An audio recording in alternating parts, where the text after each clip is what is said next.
భారతదేశ మాజీ ప్రధానమంత్రి డాక్టర్ మన్మోహన్ సింగ్ గారి మృతి పట్ల ఈ సభ తీవ్రంగా సంతాపాన్ని వ్యక్తం చేస్తూ శోకాదులైన వారి కుటుంబ సభ్యులకు తన ప్రగాఢ సానుభూతిని తెలియజేస్తున్నది.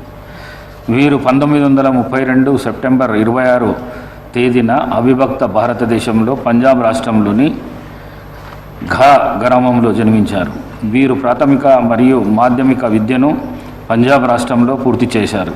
వీరు పంజాబ్ విశ్వవిద్యాలయం నుండి ఎంఏ ఎకనామిక్స్లో పోస్ట్ గ్రాడ్యుయేషన్ చేశారు మరియు బ్రిటన్లోని కేంబ్రిడ్జ్ యూనివర్సిటీ నుంచి ఎకనామిక్స్ ట్రైమ్ పోస్ట్ పట్టా పొందారు. ఆక్స్ఫోర్డ్ యూనివర్సిటీ నుంచి డాక్టరేట్ పట్టా పొందారు. వీరు పంజాబ్ యూనివర్సిటీ మరియు ఢిల్లీ స్కూల్ ఆఫ్ ఎకనామిక్స్లలో ఫ్యాకల్టీగా కూడా పనిచేశారు. వీరు అక్టోబర్ 1991 నుండి ఏప్రిల్ 2024 వరకు 6 పర్యాయములు రాజ్యసభ సభ్యులుగా ఎన్నికైనారు. వీరు 1991 నుండి 1996 వరకు స్వర్గీయ పివి నరసింహారావు గారి ప్రభుత్వంలో ఆర్థిక మంత్రిగా పనిచేశారు. 1998 నుండి 2004 వరకు రాజ్యసభలో ప్రతిపక్ష నేతగా వ్యవహరించారు. వీరు 2004 మే 22 నుండి 2014 మే 26 వరకు 10 సంవత్సరాల పాటు భారతదేశ 13వ ప్రధానమంత్రిగా పనిచేశారు. వీరి పదవి కాలంలో భారతదేశానికి ఎన్నో కీలకమైన విజయాలను సాధించారు. ముఖ్యంగా ఆర్థిక, సామాజిక, విదేశాంగ విధానాలు ప్రాముఖ్యం సంతరించుకున్నాయి. వీరు ప్రధానిగా ఉన్న సమయంలో జాతీయ గ్రామీణ ఆరోగ్య మిషన్ చట్టము, మహాత్మా గాంధీ జాతీయ గ్రామీణ ఉపాధి హామీ చట్టము, సమాచార హక్కు చట్టము, విద్యా హక్కు చట్టము వంటి గొప్ప చట్టాలను రూపుదిద్దుకున్నాయి. వీరు పాకిస్తాన్తో శాంతి చర్చలు చేపట్టి భారత, పాకిస్తాన్ దేశాల మధ్య సయోధ్యకు కృషి చేశారు. 2008 సంవత్సరంలో ప్రపంచంలో ఆర్థిక సంక్షోభం నెలకొన్నప్పుడు వీరు అనేక సాహసోపేతమైన సంస్కరణలను చేపట్టి భారతదేశ ఆర్థిక వ్యవస్థను మెరుగైన స్థితిలో నిలపడమే కాకుండా భారతదేశం అత్యధిక జీడిపి వృద్ధి రేటును నమోదు చేసుకునే విధంగా కృషి చేశారు.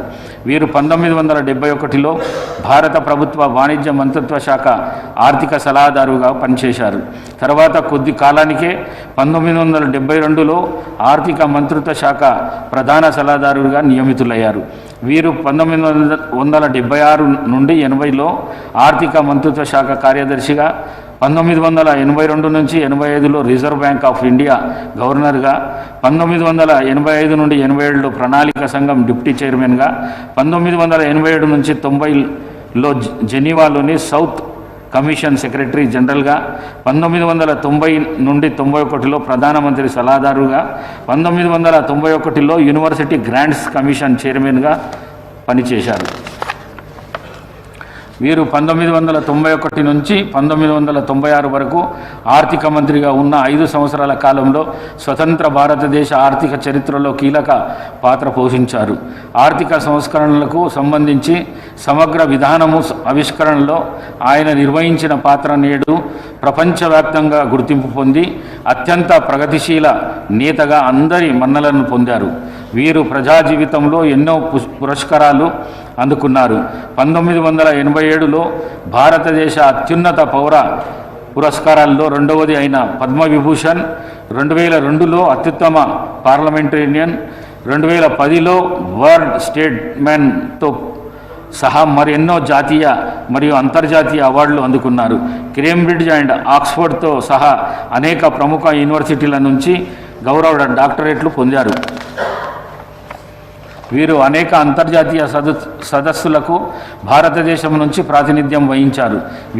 వీరు ప్రధానమంత్రిగా తెలంగాణ రాష్ట్ర ఏర్పాటుకు సంబంధించిన బిల్లు పార్లమెంట్లో ఉభయ సభల్లో నెగ్గి రాష్ట్రపతి ఆమోదం పొందే వరకు కూడా సంపూర్ణ సహకారం అందించారు.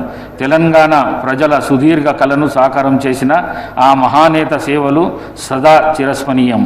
వీరు 2024 డిసెంబర్ 26వ తేదీన పరమపదించారు. వీరి వయస్సు 92 సంవత్సరాలు. The question is that the House expresses its profound grief at the sad demise of Dr. Manmohan Singh, former Prime Minister of India, and conveying deep sense of sympathy to members of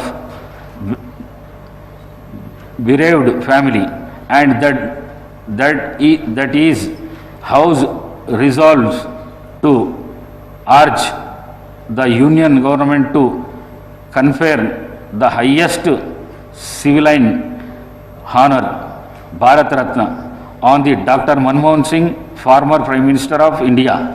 The resolution moved by the Chief Minister is before the House. Those who are for the resolution, please say ayes.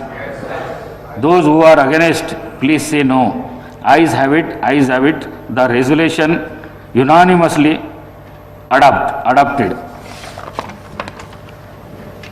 భారతదేశ మాజీ ప్రధానమంత్రి doctor Manmohan Singh గారి ఆత్మకు శాంతి చేకూరేందుకు 2 నిమిషాలు మౌనం పాటిద్దాం.